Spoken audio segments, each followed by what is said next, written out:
¿Qué tal, Juan Pablo? ¿Cómo estás en esta tarde de sábado? ¿Cómo estás, Patricio? Súper bien. Preparado. Excelente. Y bueno, una feliz tarde a todos los que nos están viendo. Y hoy día, en esta sección de las películas de tu vida, vamos a comentar una emblemática, una que se le ha catalogado muchas veces como una película de terror, pero de acuerdo a sus propios autores, no es una película de terror, es un thriller teológico. Juan Pablo, hoy día nos toca desmenuzar, comentar, rememorar lo que fue El Exorcista en sus versiones de 1973 y del año 2000. Una película clasicón, como diríamos ahora, que a todos nos enganchó de pequeño, nos traumó, podemos decirnos, chiquititos. Yo me recuerdo una anécdota, Pato, que entre tantas veces de ir al videoclub a arrendar películas, tú me mandaste a buscar una. ¿Ya? Yo tenía como 9, 10 años. Y en ese videoclub, que no me recuerdo cómo se llamaba, estaban dando El Exorcista justo la parte final ahí del exorcismo puro con el padre Merrin y el padre Carras.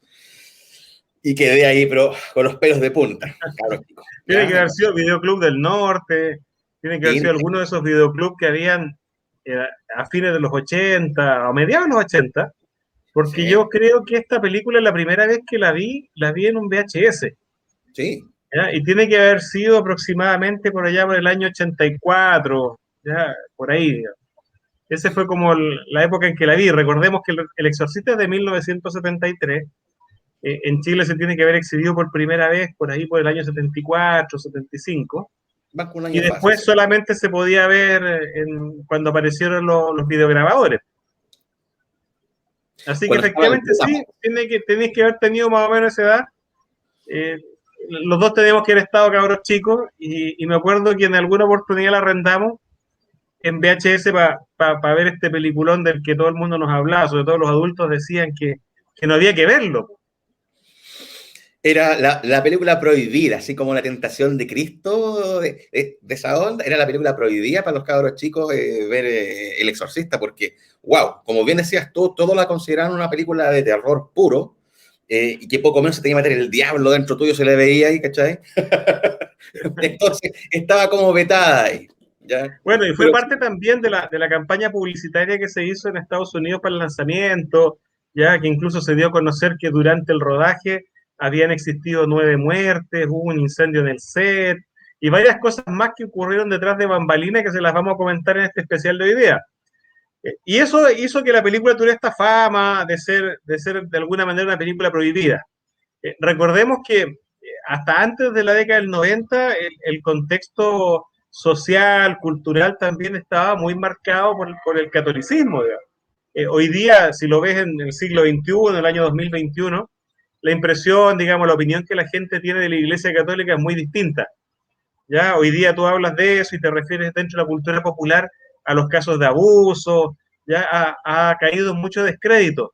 ¿Ya? Pero recordemos que esta película hay que verla en su contexto, es 1973. Por lo tanto, Juan Pablo y a nuestros auditores, partamos contando de dónde viene el exorcista y yo por lo menos voy a darte el pie porque tengo entendido que tuviste la película ayer, la la vi volviste a ahí, ver. evidentemente. Después de 20 años, creo yo, más o menos, que dije, ya, me reencuentro con El Exorcista porque hay que comentarla como las películas de nuestra infancia. Y créeme que fue una grata velada que tuve, ya no me recordaba, sentí igual un poquitito de tensión, el maquillaje bueno, pero lo vamos a ir desmenuzando ahora justamente. El Exorcista está acá. Te están poseyendo los demonios, weón, Ahí me ¿viste? están Están echando a poseyendo. perder el live, weón. ¿Viste? Es el lío que tenía yo de hablar de esta película, ¿viste? Está maldita esta película.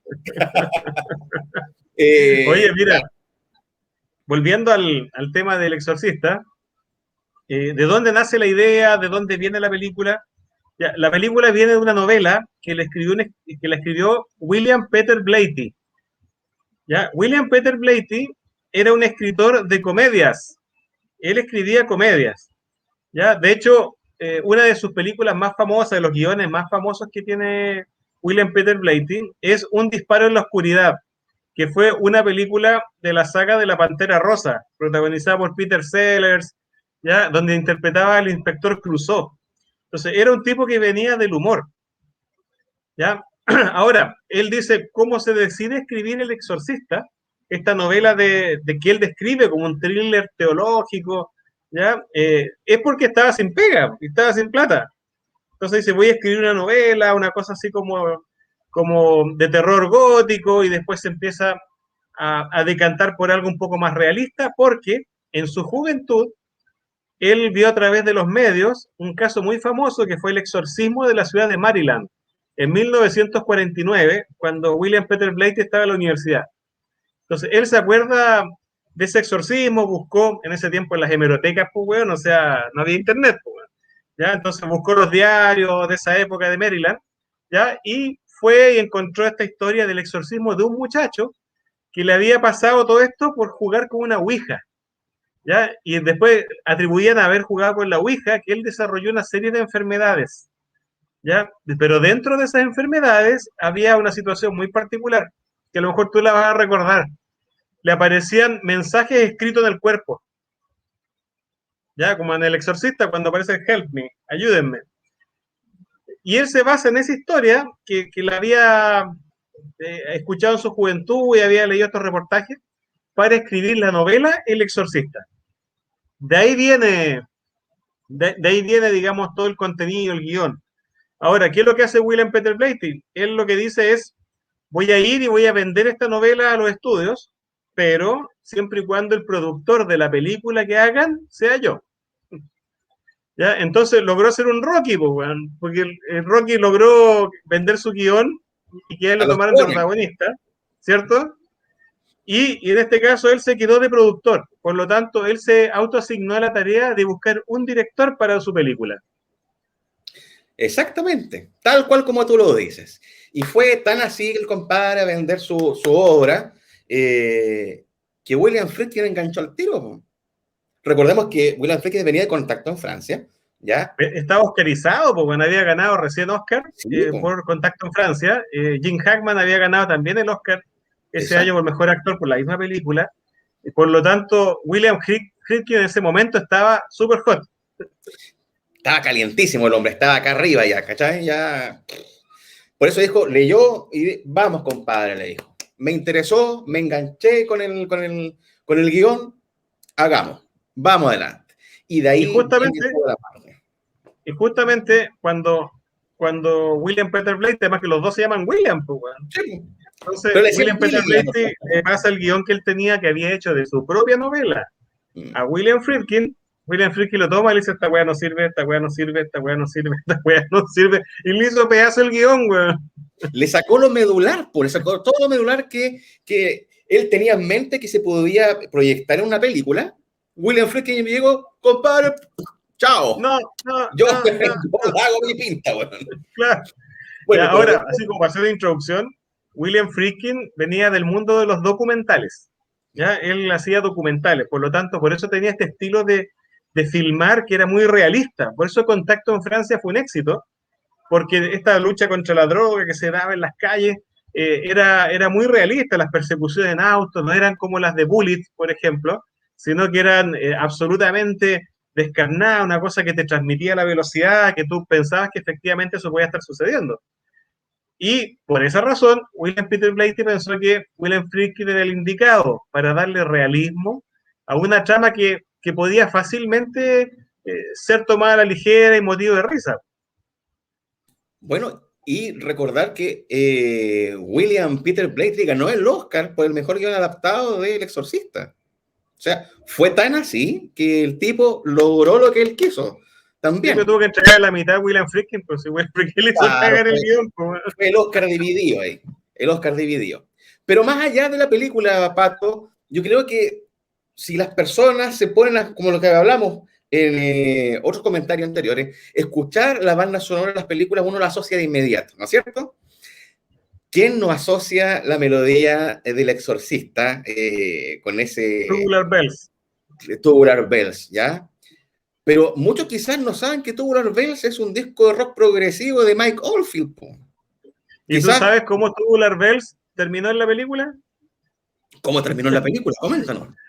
Mira, hay algo que, que la gente debería notar cuando ve El Exorcista, y que aparte de la melodía de Tubular Bells, hay muy poca música incidental. Mm. Porque si yo te dijera, aparte de esa melodía, en esa escena en particular, ¿recuerdas alguna melodía del Exorcista? La verdad es que no, Por la música. ¿cierto? Entonces yo te voy a contar algo. Hay una partitura completa interpretada por la Filarmónica de Londres y compuesta por Lalo Schifrin, Toma. ¿ya? Que fue la persona a la cual William Friedkin le encargó la partitura del Exorcista. Y la Orquesta Filarmónica de Londres viajó hasta Nueva York para grabar la partitura, ¿ya? Y estaban presentes ejecutivos del estudio, estaba William Friedkin, estaba Lalo Schifrin con su señora, ¿ya? Y Lalo empieza a hacer la exhibición, por lo tanto empiezan a tocar todos los músicos, a mostrar la partitura majestuosa que había compuesto, con escenas de fondo de la película, y durante 10, 15 minutos de silencio absoluto, de repente se escucha una voz y dice, ¿qué esta weá? ¿Es Stravinsky, weón? Yo no encargué eso. Agarra esta weá, weón, y me bótala a la basura, weón.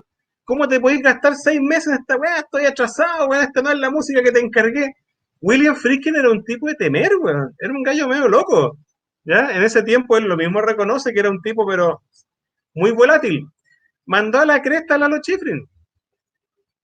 ¿Ya? Y toda la partitura que había desarrollado, y toma la basura. De hecho, cuenta una anécdota, un tipo que trabajó en la parte de musicalización del Exorcista, que lo siguió hasta el estacionamiento y le tiró las latas, digamos, con las grabaciones. Y le dijo, toma, llévatela. ¿Ya? Y el rato después, o un par de días después, dentro de un estudio, viendo qué chucha hacían, porque en el fondo te deshiciste el compositor y quemaste todos los puentes como para llamar, decirle ya, Lalo, vuelve. ¿Ya? William Friedkin le dice a uno de los tipos de musicalización, le dice, ¿cachai el tema Tubular Bells? Y le dice, sí, sí lo conozco, en Inglaterra está en el número 1. ¿Ya? Dijo, sí, porque el otro día mi amigo Richard Branson, de Virgin Records, ya me dijo, oye, este tema está el de Jueves, un artista nuevo que yo grabé, que es Mike Oldfield, pero acá en Estados Unidos no le ha ido bien. Y dijo, ¿por qué no vais a comprar los derechos a esa weá? Viejo, y en vez de componer la música, mandó a comprar los derechos de Tubular Bells, cosa que a Mike Oldfield no le gustó, weón, porque nadie le preguntó.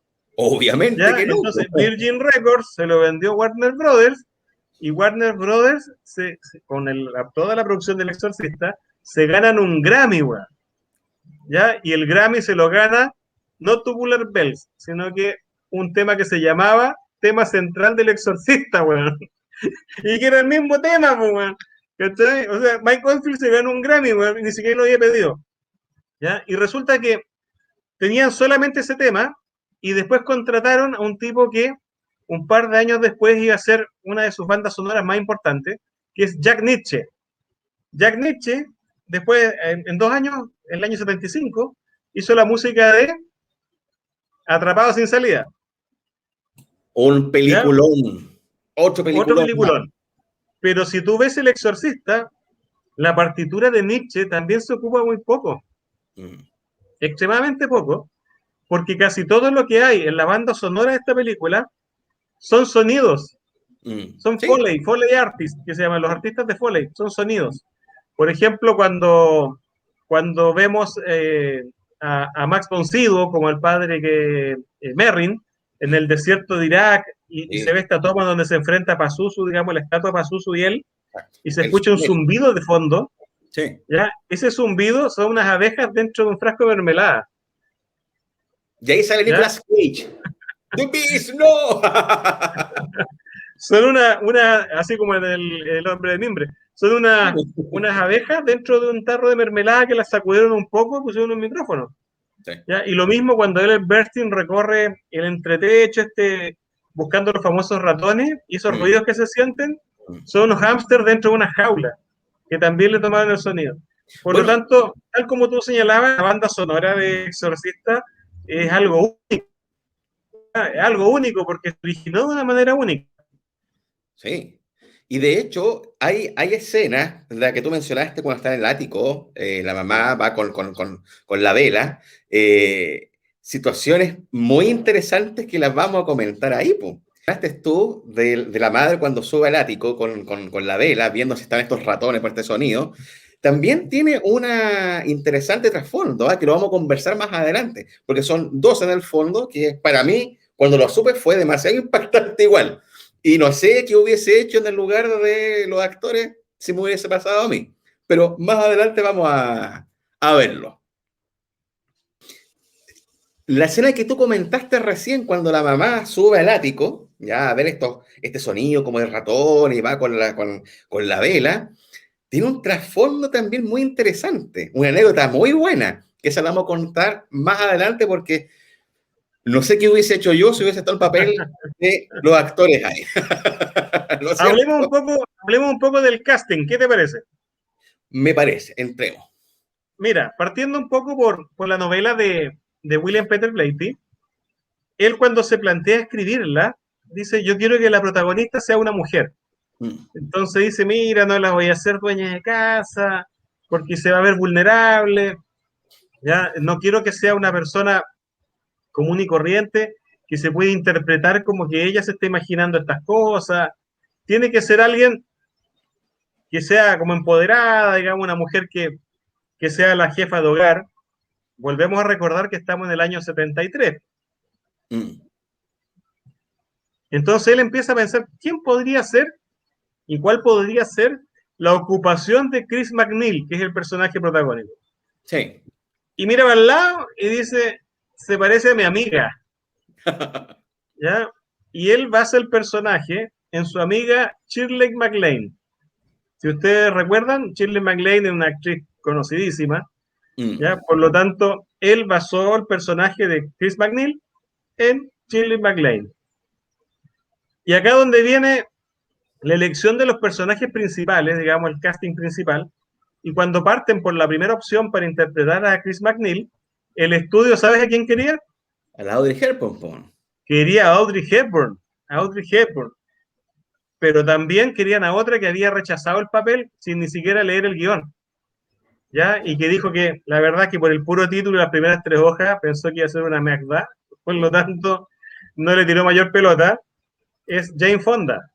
La Jane Fonda, mira. Jane Fonda. Y dijo, no, esta weá no es para mí, weón, y poco bueno que basurió el guión. Y eso a William Peter Blatty le cayó como, literalmente como el hoyo, ¿cachai? Obviamente. Y si tú recuerdas El Exorcista, Chris McNeil es una actriz que el papel que está interpretando en la película, dentro de la película, Sí. es de una especie de mujer activista, Así ¿ya? es. Y ese es un sopapo a la Jane Fonda, que era una activista anti-Vietnam, Sí. ¿ya? Ese es un sopapo a la Jane Fonda, porque ahí se pusieron de acuerdo William Peter Blatty y William Friedkin. ¿Y quién es esta otra que nos basurió la película? Y después ¿Ya? la vimos haciendo videos de fitness a la vieja ahí. Sí, pues bueno, igual la hizo, pero yo no sé, efectivamente, si la película hubiera sido lo mismo con Jane Fonda protagonista. No, no, no, no, ¿Ya? no. Yo creo que Resulta hubiese. que la tercera opción era otra señora que estaba hot en ese momento, Ellen que era, Burstyn. no, que era Anne Bancroft. Mm, mm. ¿Ya? Anne Bancroft por el graduado, como la Sí, señora estaba. Robinson.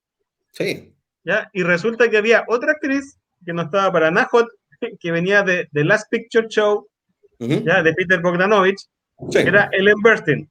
¿Ya? Mm, Y Ellen Burstyn leyó el guión, ¿ya? En su agencia, digamos, le hicieron llegar el guión y ella leyó el guión. mm.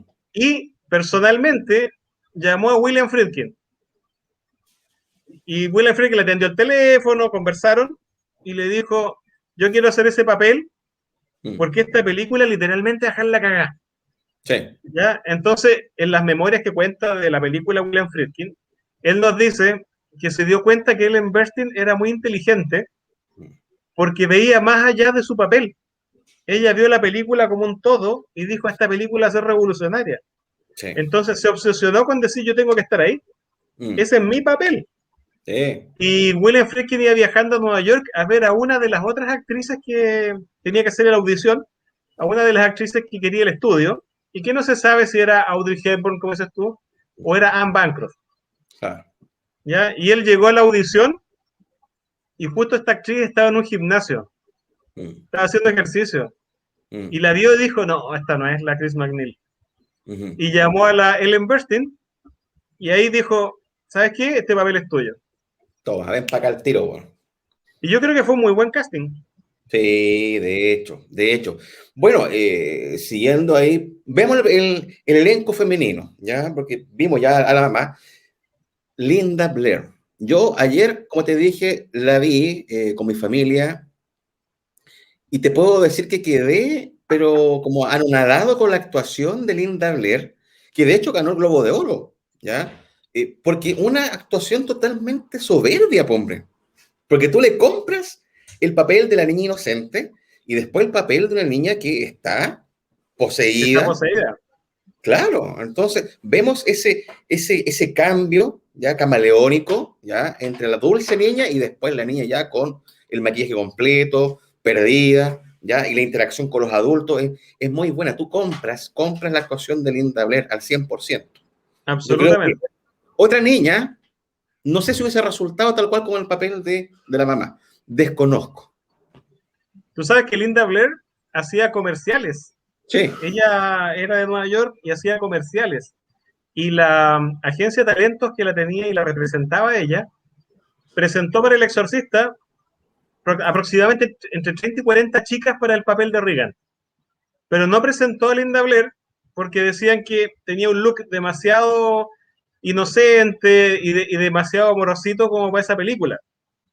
Y fue la mamá de Linda Blair la que se enteró de este casting y la llevó directamente donde William Friedkin.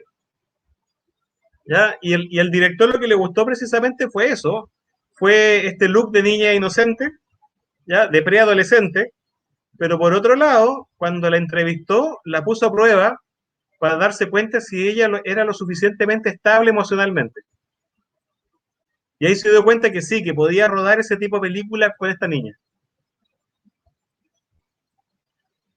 sí, o sea, como te digo, de hecho, el papel es tan bueno, que yo de repente quedaba, estoy viendo realmente, como bien dijiste tú al principio, una película o un documental. Quiero que, porque en el fondo quedaba con esa disyuntiva. Es que hasta ¿Cachai? el tipo de fotografía es una fotografía documental, así como un Un poquito de grano, ya con poquito. iluminación natural, con las iluminaciones me refiero que cuando filmaban dentro de las habitaciones lo hacían con la iluminación de la habitación y muy poca iluminación de apoyo. Por lo tanto, se veía todo muy, muy realista. Demasiado real, demasiado real. Entonces ahí William Friedkin, un poroto bien ganado por todo el tema cinematográfico, fotográfico, ya porque llevó bien. Ahora, el tema de los dos sacerdotes, o tres sacerdotes, si metemos a O'Malley ahí. Quería imaginar que Max von Sydow, ¿cuánto debe haber tenido en ese tiempo? ¿Unos 40? 40 años, un poquito 40 más de años. 40 años, era un tipo joven. Joven. Y cuando yo veo el maquillaje, digo, chuta, se la compré, güey, que era nonito. Y después volví y Exacto. dije, no, güey, si está el 73, te tenía como 40 años. Max von Sydow, en El Exorcista, se ve como se veía el 2015 en El Despertar de la Fuerza. Sí, sí, sí, O sea, justamente. Dick Smith es la persona que estuvo a cargo de los efectos especiales y el maquillaje en El Exorcista, y bueno, se ganó el Oscar y todo lo demás. Ya, fue genial, digamos, convertir a un tipo súper joven y jovial como Max von Sydow, ¿ya? En este anciano, ya en el término de sus días, ¿ya? Y que específicamente por qué eh, reclutar en ese papel a un tipo joven y no a una persona mayor. Y era básicamente por las exigencias físicas del rodaje. Entonces, acá es donde vienen varios elementos que vamos a analizar después cuando hablemos de la maldición del exorcista. Que hasta yo me estoy desapareciendo ahora, man. Mira, bueno, era justamente por la dureza del rodaje. ¿Ya? Ahora, si vamos al otro sacerdote, que es el padre Carras, Damian Carras, acá también hay algunos temas de casting. El estudio Warner Brothers tenía a dos actores en mente, porque siempre los estudios, para asegurar que esto sea un éxito, tratan de colocar grandes nombres, nombres de estrellas. ¿Ya? Y uno de esos dos presionó personalmente a William Friedkin porque quería hacer el papel. Era Jack Nicholson. ¿Te imaginas a Jack Nicholson como el padre Carras, o no? No me lo imagino para nada Jack Nicholson. Siendo un buen actor, ¿ya? Pero ese papel no era para él. No era para él. No Y el era para él. segundo actor era Paul Newman. Menos. Entonces, menos. Entonces, del punto de vista de William Friedkin, que era un tipo, nuevamente lo vamos a decir, del mundo de los documentales, ya tener estrellas de cine a él le generaban una suspensión de la incredulidad. Entonces, en el fondo decía, ¿sabéis qué? Nadie va a creer que esto es real si ven caras conocidas. Entonces, en algún momento, él fue a ver una obra de teatro en Broadway y había un actor que se llama Jason Miller. Y cuando lo vio, William Friedkin dice, nunca había visto a alguien con tanta cara de loser, weón. Tan perdedor, dijo. Esto es como ver un... Él podría representar un catolicismo fracasado, weón. ¿Ya? Al La cosa es que eso fue lo que él pensaba que representaba el padre Carras, pues, weón. Y ahí fichó a Jason Miller. No, Jason Miller es conocido como el Sylvester Stallone de AliExpress, man. Tiene como ese aire de Stallone, sobre todo cuando, porque es un cura boxeador, ¿cachai? Un cura así Sí, tirado al listo, al pucho, vamos compadre nomás, en había la fe, perdido la fe. todo, todo. Ese casting de Jason Miller fue pero como anillo al dedo, po. Yo encuentro que dentro del Exorcista el personaje más poderoso es el del padre Carras, ¿ya? Porque es el que tiene el conflicto interior más potente y es el que finalmente lleva la trama adelante. O sea, todo el guión, el peso de la película recae sobre los hombros del padre Carras. Así que yo creo que fue un acierto de casting de parte de William Friedkin. Sí, sin duda. O sea, con estos cuatro personajes, armar esta historia intensa, eh, una historia de amor, como bien se describía, porque es una historia de amor en el fondo incondicional, ¿ya? Entre el padre Carras y Regan, en este caso, el papel de Linda Blair. Y se nota, se logra esa química dentro de la actuación, ¿ya? Tú logras ver esa química entre estos personajes, cosa que te dice a ti, wow, este casting fue tan bien hecho que yo te compro al 100% lo que pasó acá. Ojo, que Damian Carras nunca conoce a Regan, No, pues, no la conoce. Por eso es amor incondicional de alguien que no conoce a alguien porque y nunca la conoció. Él sabía que no, había una niña en peligro, pero él nunca la conoció. Todas sus interacciones con Pazuzu. es con Pazuzu, Pazuzu, que claramente. es el demonio que tiene poseída esta niña. Claro. No hay ningún momento de interacción entre Regan y el padre Carras. Y eso lo hace maravillosa la esencia de la película, ¿me entiendes? Eso lo hace como enriquecedor de que este tipo, ya con la fe por los suelos, ya al cuidado de su difunta, o sea, de su madre, Y ya, culpabilidad. Él se claro, sentía muy culpable por la forma en que murió su madre en el asilo sola. ¿Ya? claro. Por ser un tipo que no ganaba lo suficiente, ¿ya? Que no podía darle una mejor vida. Él también sentía mucha culpa y que en algún momento este demonio que posee a la niña trata de manipularlo a través de eso. Pero en el fondo, tal como dice tanto William Peter Blatty como William Friedkin, esta es una historia de amor en el sentido más elevado del concepto, ¿ya? Donde él da su vida, donde dice mi vida ya no vale tanto porque en el fondo di lo mejor que podía, ¿ya? Y la da a cambio de una niña, digamos, que tiene toda su vida por delante, ¿ya? Y él la rescata de este demonio. Por lo tanto, esa es como la parte más potente y el mensaje más potente.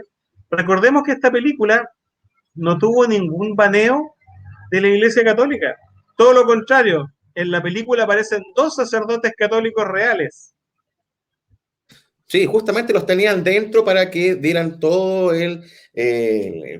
digamos, la ceremonia en sí de este exorcismo y hacerlo más realista. O sea, William Friedkin es todavía, porque no ha muerto, es una persona muy perfeccionista, ¿ya? Y como bien decías tú al principio, el hombre en sus inicios estaba, wow, por acá arriba. O sea, el hombre quería todo perfecto. Entonces, efectivamente llevó a estos dos sacerdotes para que coordinaran bien el trabajo con estos dos actores, Matt von Sydow y Jason Miller, y saliera todo pulcro. Para quien se pregunte quién eran los sacerdotes reales dentro de la película, el primero era el padre William O'Malley, que es el sacerdote amigo del padre Carras, y el otro es el padre Thomas Birmingham, ¿ya? Que él es uno de los sacerdotes que está en la diócesis y que recomienda el exorcismo. ¿Ya? Ellos dos eran sacerdotes de la vida real y que pidieron permiso a la iglesia para actuar en esta película, y la iglesia leyó el guión. ¿Ya? Y el guión, con masturbaciones con crucifijos de por medio, ya le dio el visto bueno, porque la iglesia decía que en el fondo el mensaje era muy bueno. Era Obviamente. muy enriquecedor, porque en el fondo demostraba que finalmente, pagando un alto precio, eso sí, el bien siempre podía derrotar, digamos, al mal representado por este demonio. Por lo tanto, no tuvo mucha oposición, todo lo contrario, tuvo apoyo de la iglesia para hacerse esta película. Exactamente, por eso yo cuando recuerdo los comentarios que se han llevado a cabo con respecto al Exorcista, de que es una película, digamos, baneable, una película de terror, que no la miran los niños porque entrega un mensaje negativo, es todo lo contrario. Es todo lo Es contrario, todo lo contrario. porque si uno lo mira, Justamente, es un ritmo muy lento que se va desarrollando, que desarrolla todos los personajes, se toma su tiempo en desarrollar perfectamente los personajes para que tú te vayas también metiendo dentro de ellos y vayas sintiendo esa empatía y lo más importante, porque vayas sintiendo y conociendo ese amor que surge, ¿cachai? Del padre Carras hacia Regan sin conocerla. Entonces, y de wow, una forma que no es melosa, ¿eh? De una forma que uno sí, dice, oye, es súper evidente, sino que sí, es de una forma bastante orgánica, se va dando solo. sí, Lo otro que te iba a comentar es que los paralelismos entre El Exorcista y películas como Godzilla versus Kong, ¿ya? Es decir, ¿cómo? Básicamente porque en El Exorcista es una película acerca de los personajes, ¿ya? De los personajes sometidos a ciertas circunstancias. Y todos los personajes te importan, ¿ya? A diferencia de estas películas como Godzilla versus Kong, que en el fondo es una fiesta de efectos especiales, pero los personajes importan un huevo, porque la verdad la película no se toma ni un minuto en desarrollar ninguno, ¿ya? En cambio, esta película se cuece a fuego lento, ¿ya? Tú puedes creer que en esta película lo que pasa es que a personas normales les suceden cosas extraordinarias, ¿ya? Y que esto le podría suceder casi a cualquiera. Yo creo que esa es la base del éxito del exorcista, este principio de que a personas buenas también le pasan cosas malas, ¿ya? Que es un poco romper el pensamiento infantil ese que es que solamente a los malos le pasan cosas malas, ¿ya? Y que son bastante, es una idea bastante perturbadora. De hecho, una de las películas que mejor ha tratado este tema, y que yo la vi una vez porque soy incapaz de verla por segunda vez, es esta película que se llama Un monstruo viene a verme. ¿Ya? No sé si tú tuviste la ocasión de verla.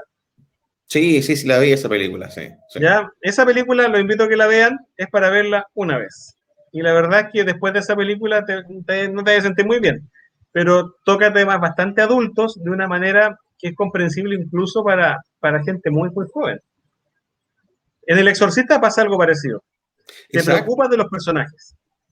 Justamente, o sea, es una situación que a cualquiera les puede pasar y eso causa el temor, eso causa, digamos, el preocuparse, el ponerse en el lugar de los personajes, esa empatía que surge, wow, porque esto quizás sí me puede pasar a mí. Entonces, tengo esa empatía, esa preocupación por ellos, compenetro perfectamente con los personajes y su vía crucis, digamos, que tienen en esta justamente trama lentísima pero que al final el desarrollo te va entregando unos factores muy poderosos, un mensaje muy concreto, que tú, wow, no terminas como asustado, no terminas como triste, sino que terminas reflexionando realmente en la importancia del amor a las personas que tú no conoces.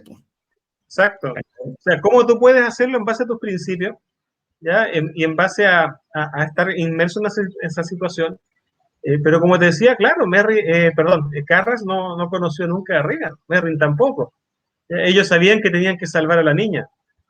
Eh, Otro tema que no es menor, yo te iba a preguntar, ¿cuál es tu personaje favorito? ¿Del exorcista? ¿Sí? Reagan. Tu personaje favorito es Regan. Ya. Sí. ¿Sabes cuál es el mío? ¿Cuál? El detective Kinderman.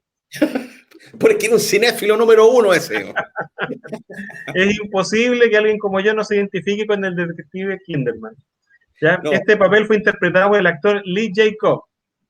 Y en la versión del 73 tiene bastante menos escenas que la versión del 2000. ¿Ya? Pero el detective Kinderman es clave para la trama del exorcista, porque en el fondo, si nosotros vemos esta película de una manera macro, es una película de detectives Sí, investigando una muerte, sí. ¿ya? Que es la muerte precisamente del actor Jack McGowan, digamos, que interpretaba al personaje de Burke Dennings, ¿ya? Y que después sabemos que fue aventado por la ventana por el demonio que poseía a Reagan. Pero es una película de investigación de policías.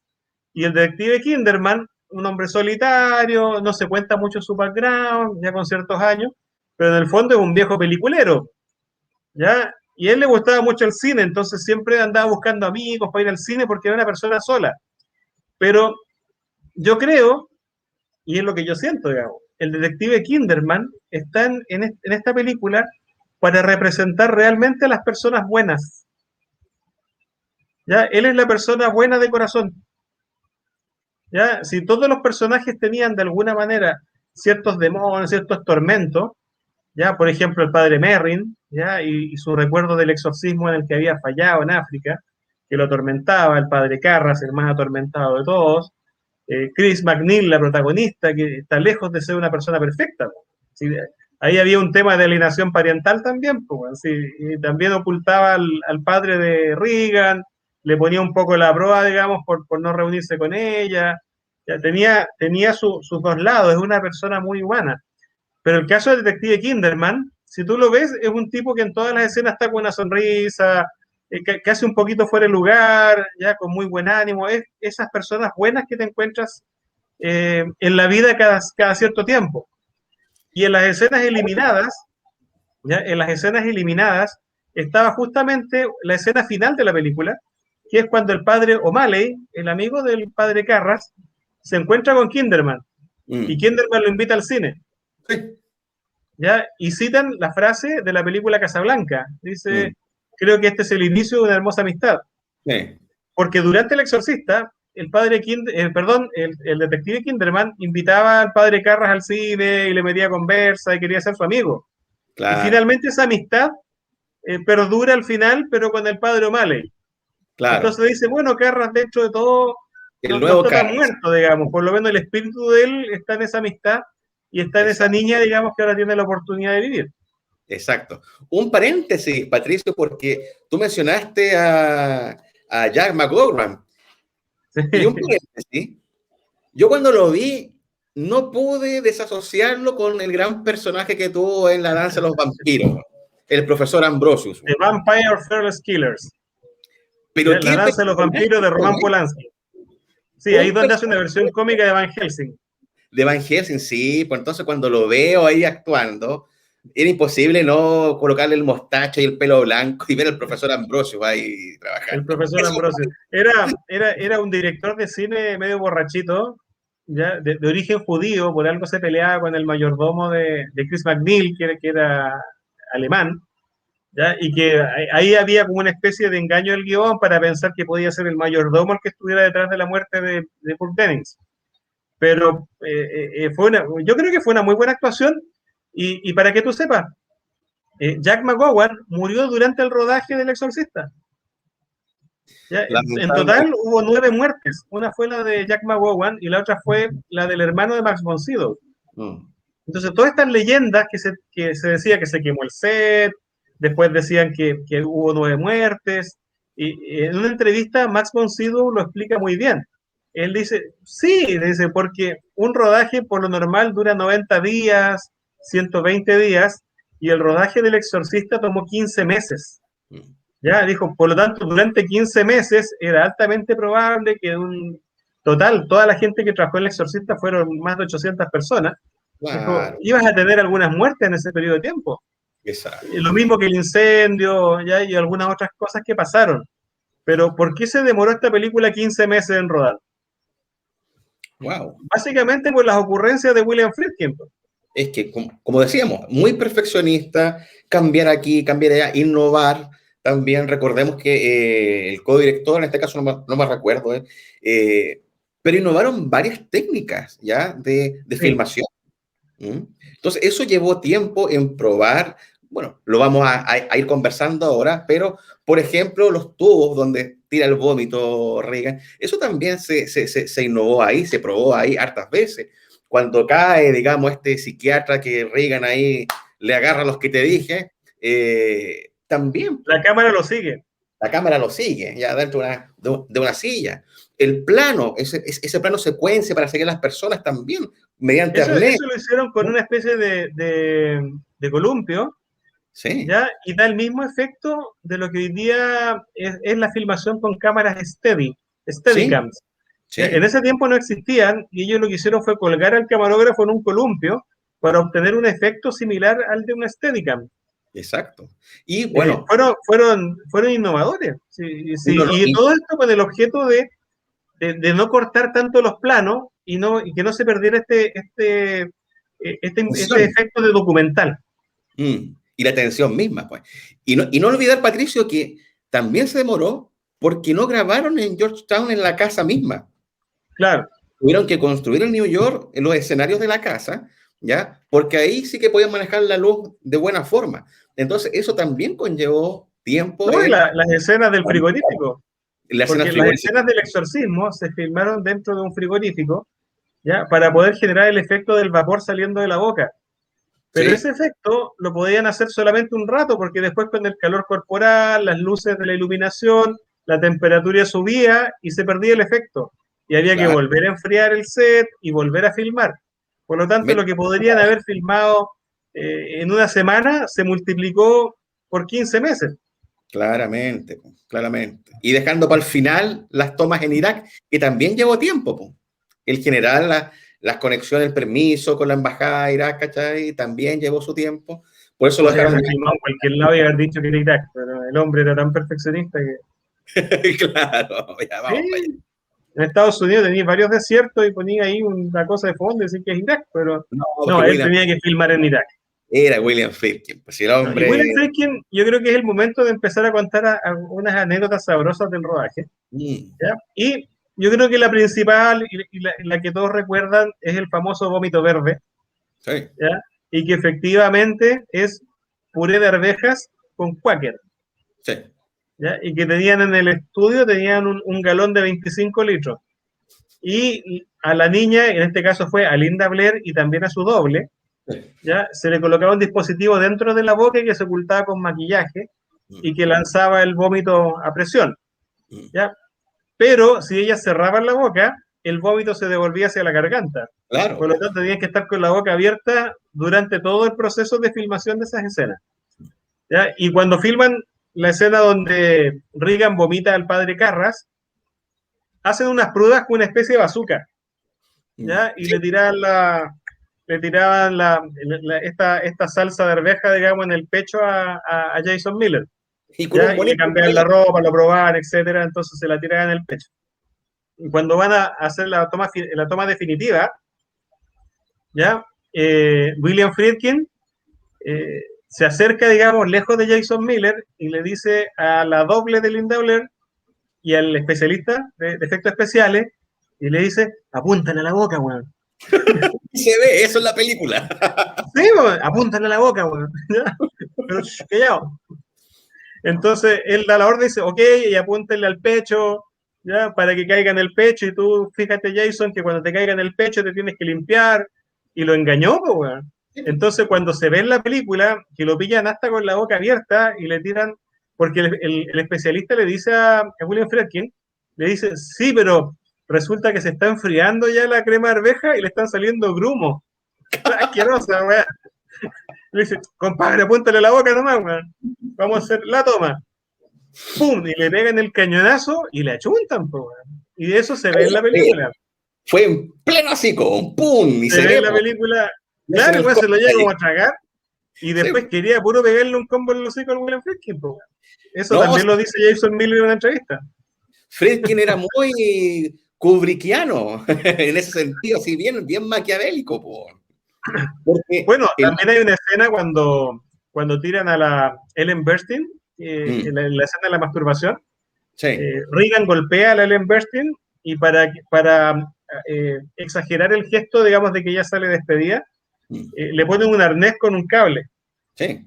¿ya? Y cuando le dice, la van a tirar, Ellen Burstyn le dice, sí, pero no tan fuerte, así yo me dejo caer para atrás. Entonces Friedkin se acercó al especialista y le dijo, tírala con todo, weón. Y le dice, Y oye, se si es ve, Ellen Burstyn, es una señora simpática, weón, no, hazla cagando más. ¿Ya? Ese weón era el demonio en el rodaje, weón.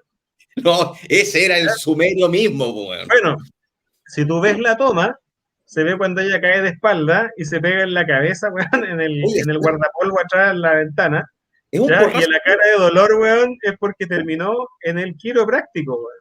pero es que se ve el golpe, la caída, la cara y En la pum. espalda y seco en la cabeza atrás y el compadre con la cámara encima, weón. Y ese le corta el tiro porque el dolor que tiene que haber sentido se notó. Claro, también después tuvo como 2 semanas sin hablar el weón de William Friedkin. No, Pero obviamente. yo creo que lejos las mejores cosas que hizo en el set este weón, ¿ya? Fue que él llegaba con una Magnum 357, ¿ya? Que es este tipo revólver, weón, Mm. ¿ya? Y con esa Magnum 357, cuando Damian Carras está escuchando la grabación al revés, ¿ya? En ese momento tiene que sonar un teléfono y él se asusta. Y dice, y en esta escena, cuando suena el teléfono, tú tienes que sobresaltarte porque es una escena de susto en la película. Ya, date vuelta nomás. Entonces lo dejan ahí, van a preparar la toma y no suenan el teléfono. Weón saca el revólver, ¡pah! Y pega un balazo y el Jason Miller queda pegado en el techo, pues, weón. Y eso es lo que tú ves en la película. Cuando salta, pero ponen el ruido del teléfono.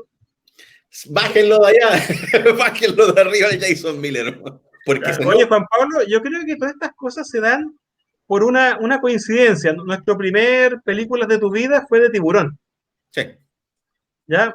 Y ahora El Exorcista. Y las dos tienen algo en común, son películas de los 70. sí.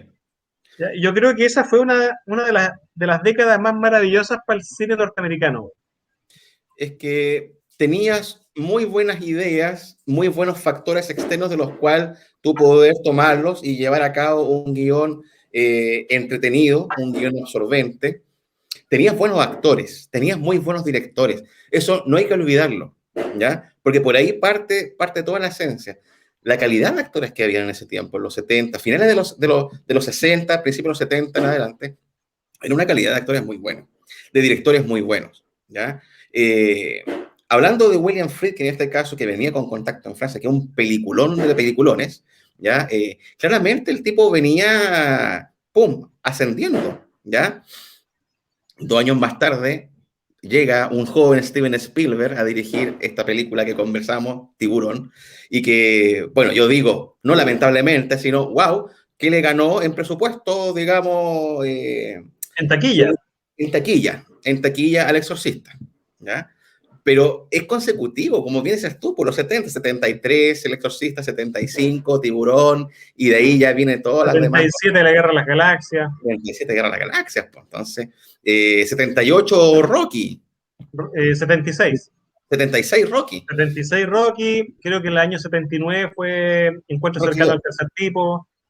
en cuanto a los tipo. Entonces, los 70 era una era muy, muy mágica, una era dorada, de muy buenas producciones, muy buenas películas, que vamos a traer más dentro de este segmento. Tenía Scorsese también con Mean Streets, ya, Sí, tenía a Coppola con El Padrino 1 y 2. Brian De Por lo Palma. tanto, tenía ahí una camada de directores jóvenes a los cuales los estudios le estaban dando harta largona para hacer cosas, po. Brian Sí. De Palma, Vestía para matar otro en ese director tiempo. también de la época. Sí. O sea, cada director tenía su identidad y eso era lo interesante, porque hoy en día cuesta mucho encontrar directores con identidad. Pero en ese tiempo tenía a Brian De Palma con su identidad, Martin Scorsese, Steven Spielberg, George Lucas, ahora habla William Friedkin, William Herzog, no me acuerdo si es William Herzog, Werner Herzog. Werner Herzog también. Werner Herzog. el alemán. Eso, entre muchos otras camas con identidad propia, que Mira, tú sí, la hay ves. uno de los directores de los años 70 que a mí me gustaba bastante, después como que se fue perdiendo en el tiempo, pero tiene una de mis películas favoritas que es Michael Cimino. Sí, Michael Michael Cimino. Cimino, el director de El francotirador.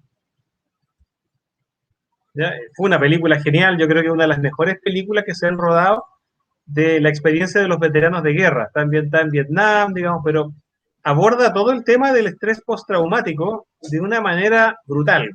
Sí, Y la escena y del cómo eso aeropuerto. destruye la vida de las personas aun cuando se hayan ido de la guerra, hayan sobrevivido. Christopher ¿Ya? Walken, un papelón, un papelón, No, pero esa película, digamos, es protagonizada por Robert De Niro, Meryl Streep, pero sí, el que se robó la película fue Christopher Walken. sí. Y la banda sonora igual era muy buena, ¿te acuerdas? Sí, muy buena. Ahí hay un tema también Es muy que se conocido. llama Cavantina, o el tema del francotirador, que también Sí. se convirtió en un clásico de las bandas sonoras del cine. Muy, muy, muy apacible la melodía, justamente para tocar Nada que todas ver estas. con la película. Nada que ver, El nada otro que día conversábamos con Katy, Katy es mi señora, Ujú. ¿ya? Conversábamos respecto de una banda sonora que se llama Mondo Cane.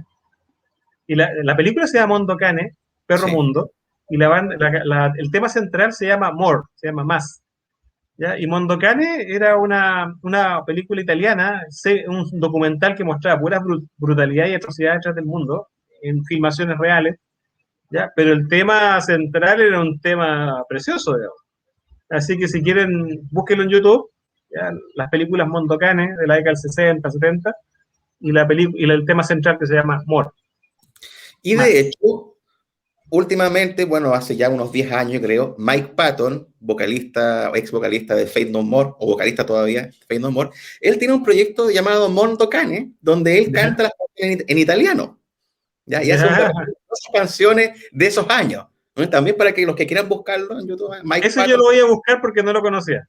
Sí, y todas las canciones en italiano las canta él. Aparte que Mike Patton tiene un registro de voz muy bueno, el tipo es conocido el hombre de las 1000 voces, ¿ya? Porque recuerda que Mike Patton también hizo las voces de los monstruos estos de Soy Leyenda. Ah, sí. Sí, él hizo las voces culturales, así que si pueden buscarlo, busquen ahí Mike Patton Mondo Cane. Sí, yo creo que todo esto que estamos hablando ahora te das cuenta que hoy día ese tipo de directores y estas tramas, digamos, que son bastante más crudas, en el mundo de hoy día es muy difícil rodarlas. Si tú recuerdas cómo fue la primera Viernes 13, a cómo terminó la saga, a los años después, la primera entrega fue un slasher auténtico, ¿ya? Pero después fue cada vez convirtiéndose más en especie de comedias de horror, lo mismo que Pesadilla, que vienen a beber de otras fuentes que son el terror adolescente, pero las películas de los 70 se caracterizaban por ser realistas y por tocar temas, digamos, de una perspectiva mucho más real. Por eso a mí personalmente me molesta mucho cuando en la fotografía de las películas ocupan tantos filtros, Sí. el filtro medio verde, medio azul, ya Mm. que hace perder realismo. Es mucho mejor ver las películas con una paleta de colores, digamos, mucho más parecida a la realidad, porque te hace estar más inmerso, digamos, en la película. Claro, las películas de los, digamos, fines de los 70, de los 60, principios de los 70 o los 70 en general, tocaban temas muy, muy, muy aterrizados, muy reales, ¿ya? Muy sociales en este caso. Los 80 ya partimos con lo que tú hablabas de Viernes 13, la pesadilla, ya más del slasher adolescente, ¿ya? Sí, y mucho más pensado como desde el Sí, punto de vista de éxitos comerciales de presupuestos medianos para abajo. sí, ¿Ya? Y que tratar y viene todo el tema de la censura, tratar de ser PG-13, sí. tratar de que vaya la mayor cantidad de gente a verla. Mm, Entonces, yo te iba a hacer una pregunta. ¿Tú mm. crees que hoy día podría haber un remake de Deliverance? No, no. Por favor, cuéntanos un poquito de qué se trata Deliverance. No, yo creo que no. Este grupo de amigos que se pierden, no me acuerdo si es una selva, un bosque con Burt Un Reynolds, bosque, van a hacer kayak, a pescar, a cazar. y se encuentran ahí con unos paletos, si no me equivoco, que lo empiezan Sí, a, unos montañeses. unos montañeses que lo empiezan a acechar ahí, po. Los Pero es muy, acechan sí. y se los violan. Y se los viola. Es muy ¿Ya? cruda, es muy Y cruda. es muy cruda. ¿Ya? Se violan a Ned Beatty. Ned Sí, Beatty es el sí, actor que hace de Otis en Superman, sí, el ayudante del Lex Luthor. sí. ¿Ya? Y es una película protagonizada por Burt Reynolds, Mm. que en El ese macho de la... momento era el hombre macho, el símbolo, weón, masculino, sex symbol también de esa época. ¿eh? ¿Ya? Hoy día vaya a ser una película así. No, olvídate, olvídate. O sea, faltan estos hoy en día para llevar a cabo un remake. eh, y entre paréntesis, yo no estoy muy de acuerdo con los remakes actuales de clásicos, ¿ya? Porque con toda esta batahola ideológica en ese sentido, no creo que tenga cabida, no creo que resulte un proyecto así. Estaba pensando que si hacían un remake de Deliverance, ¿ya? Y tenéis que hacer un recasting, el que se terminarían chiflando sería el Josh Gad. Y ese es como el Ned Beatty de hoy día. No, es que no me puedo imaginar Así, pues. Entonces, cuando tú decís, oye, va a ir a ver Deliverance al cine, sí, pues bueno, si eres hombre, vaya a estar 2 horas cagado de miedo, pues bueno. ¿Ya? Y te vaya a cagar más de miedo que con el exorcista. ¿Ya? Pero generalmente hoy día el cine no busca generar miedo real, busca no, generar un miedo que se transforme rápidamente en risa. sí, sí. ¿Ya? Porque hoy día la gente no soporta las cosas que realmente dan miedo. Y el miedo que hay hoy en día es un miedo totalmente comercial, bodrio, diría yo. Eh, para muestra un botón, las películas de este Jordan Peele, creo que se llama. El primer weón más sobrevalorado de Hollywood hoy día. Oye, es que yo vi las El películas segundo es Ari Aster. sí, es que yo vi las películas de este tipo y realmente yo no le encuentro una maravilla o que haya innovado en el terror actual o de esta era, para nada. No, el éxito, digamos, y no éxito, sino que la buena prensa de Mm, Jordan Peele es un tema netamente político. ¿Ya? Es un tema porque él está tratando de promover una agenda que es el horror negro, el black horror. sí, ¿Ya? Que yo encuentro que es una estupidez, pues, weón, porque si la gente afroamericana tiene que tener sus propias películas de terror, weón, después van a decir sus propias escuelas, sus propios buses, sus propios exactamente. bebederos de agua y volví a los 60, pues, weón. Volvemos, eso es lo que te iba a decir yo. ¿Cachai? Es darse una vuelta en círculo, pues, weón. Entonces, Volvemos a Mississippi en llamas. hay un tema que no está muy bien pensado ahí y que en el fondo Jordan Peele ha sido inteligente como para tratar de financiar sus películas que son bien malas, ya Sí. con vendiendo una pomada política. Y Oye, Ari Aster, por otro lado, vamos a decir que Ari Aster, este gallo que está acá, ya mm, Ari Aster, por otro lado, es un plagiador de primera. Ya Midsommar es un plagio de Wicker Man, porque de decir que son Wickman. influencia o inspiración Y Hereditario es demasiado. Ya su otra película, Hereditary, o El legado del diablo, yo tengo el corazón dividido con esa, porque en el fondo la primera mitad, como drama familiar, funcionaba muy bien. y después se viene como Cuando él el se vuelve sobrenatural y termina coronando a un demonio súper importante que al final le ponen una corona de papel de Burger King, weón, puta, ahí la película se da la cresta. ¿Ya? claro, Y sobre todo con la escena cuando matan a Gabriel Byrne, weón, que es más falsa que... sí. Entonces, te das cuenta que el tipo tiene un germen de talento, Mm, pero no ha logrado resolver bien su carrera. ¿Ya? Y no, quien no ha visto muchas películas, la verdad que pueden pensar que es un buen intento. Me quedo más con Robert Eggers, el que dirigió The Beach, sí, ¿ya? Hizo El Faro también con el Robert Pattinson y Willem Dafoe.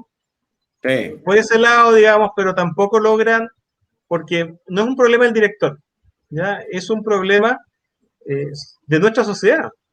O sea, hoy día nadie quiere ir al cine a asustarse de verdad.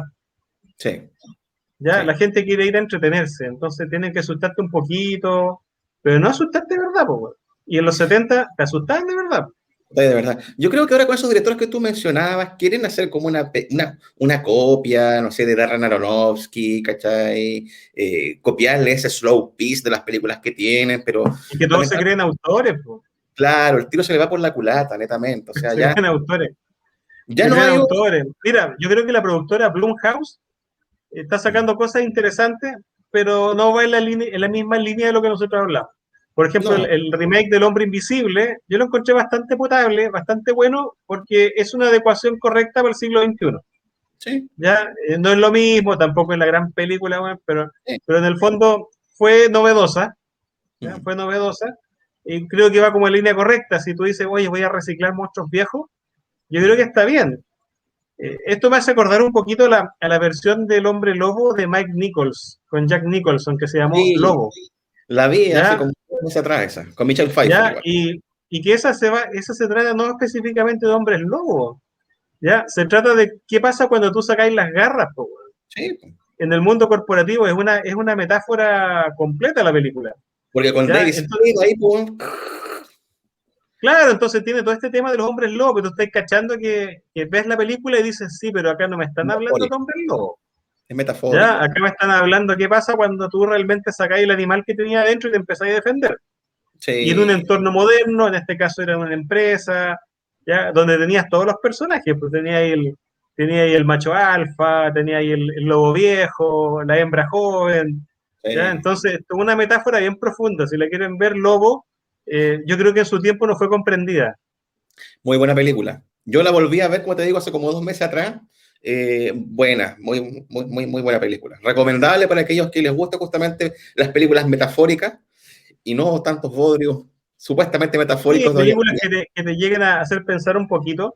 Sí. Y ya que con esto quería señalarte que en el último tiempo, si me preguntaras qué película me ha hecho sentir algo parecido al Exorcista, ¿ya? Porque, seamos honestos, cuando está estos clásicos como El Exorcista, como Tiburón, es muy difícil que algo lo llegue a alcanzar, porque son obras que en su momento reunieron un montón de condiciones especiales, clima y cosas para producir ese producto final tan espectacular.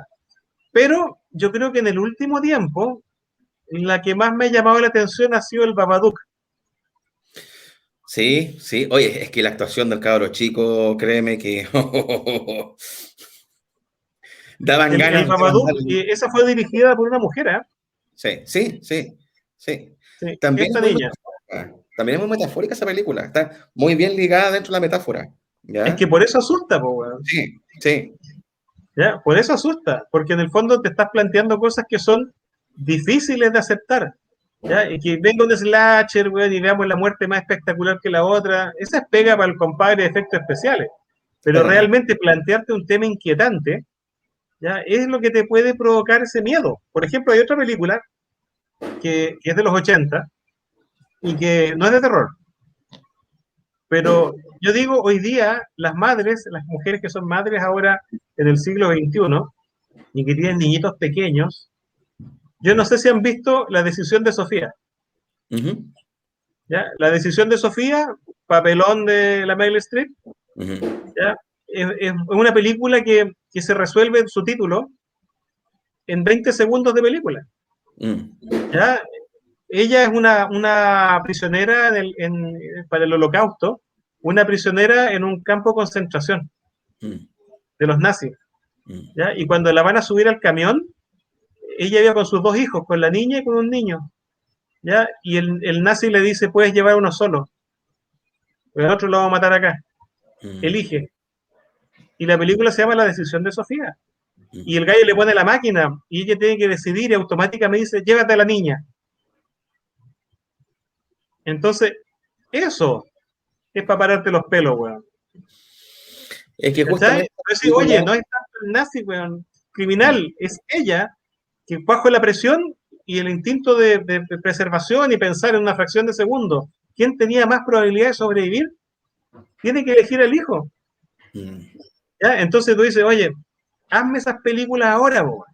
no, imposible, imposible. Oye, Patricio, es que hay tantos clásicos que uno trata de pensar mientras conversamos, que se nos vienen a la mente, y son tantos que de verdad uno haría cada día un segmento para llevar a cabo, sacar a la luz nuevamente estos peliculones, po. Estos peliculones que ya no se verían a la luz de hoy en día. Ya no se hacen y no se van a hacer porque la sociedad cambió. La Sí, sociedad no quiere que lo confronten con temas difíciles. ¿Ya? no, En para el nada. caso del exorcista, ya hay un tema complejo, que es qué haces tú con tu hija en esa situación, que Exacto. es el dilema de Chris McNeil durante toda la película, porque la hija se había convertido en asesina. Sí, ¿ya? Sí, Por pues. lo tanto, ¿qué va a suceder? La van a matar, la van a encarcelar, porque ella en ningún momento deja de creer que es su hija la que está ahí, Y ese es por más un que le punto, dijera que había un demonio. es un punto muy importante el guión de estas tramas, digamos, paralelas, porque efectivamente cuando el padre Carra se inmola al final, vemos que llega la madre, abraza a Regan y llegan otras personas y no ven nada más, ven a la niña sana. ¿Me entiendes? Entonces, te da el bichito ahí de que, pucha, ¿por qué llega el detective después a buscarlo? ¿Ah? Claro, ¿Pensará él que realmente una posesión acá o se armó un show al un show respecto? para esconder la responsabilidad de alguien en esa casa, Claro, sobre todo que es la casa de una persona famosa. exacto, exacto. Entonces, estas tramas paralelas son muy ricas, o eran muy ricas poder verlas, ¿ya? Porque tú te enganchabas y realmente, ¿ya? No es como la gente, digamos, un porcentaje de gente que dice, oh, películas de los 60, 70 que son malitas, pocos efectos especiales. Esa era la gracia. Te mostraban la realidad. Sí, lo otro que hoy día todo se quiere que sea inmediato, dos cucharadas a la papa, si en los Sí, primeros 5 minutos no está explicada toda la película, la gente pierde la paciencia, ¿ya? Entonces, para generar este tipo de película y que los personajes realmente te importen, tenéis que tomarte un tiempo, ¿ya? Entonces yo creo que eso ha hecho que la forma de hacer cine haya cambiado tanto. Juan sí. Pablo, te dejo el cierre de este capítulo del Exorcista. Bueno, recomendarla nuevamente esta película a aquellos que la vieron hace un tiempo, como fue mi caso, revívanla, ¿ya? Porque vale la pena volver a verla. Aquellos que no la han visto, que son más chicos, digamos, de edad, véanla con la mente abierta, ¿ya? En silencio, con la luz apagada, Ya con con algo un para muy buen comer, sonido. claro, buen sonido, ¿ya? Porque es una película clásica que todos debemos ver, sin lugar a dudas, ¿ya? No se van a arrepentir de eso, la experiencia es maravillosa, ¿ya? Y cerrar, Patricio, de mi parte, suscríbanse, suscríbanse al canal Suscríbase al canal, que es gratis. y es gratis y ustedes pueden decirnos las películas que les gustaría que nosotros pudiésemos comentar, ¿ya? Y en una de esas podemos hacer un sorteo, Patricio, de alguien que nos mande un mensaje a esta película, podemos hacerlo un live con ellos, po. Así ¿Quién es, y sabe? yo creo que la próxima película que tenemos que comentar en esta sección de las películas de tu vida, yo creo que debiera ser Rocky, pero Rocky 1976. Porque vamos justamente por este año, ya 73, Vamos por 76, décadas. por la década. Rocky, un clásico de clásicos, películas favoritas que la llevo en mi corazón, así que vamos a hacer ese comentario, Patricio. Así es, y ahora nos vamos a dormir con la luz prendida, así que tengan todo un muy buen fin de semana. Muchas gracias por vernos. Chao.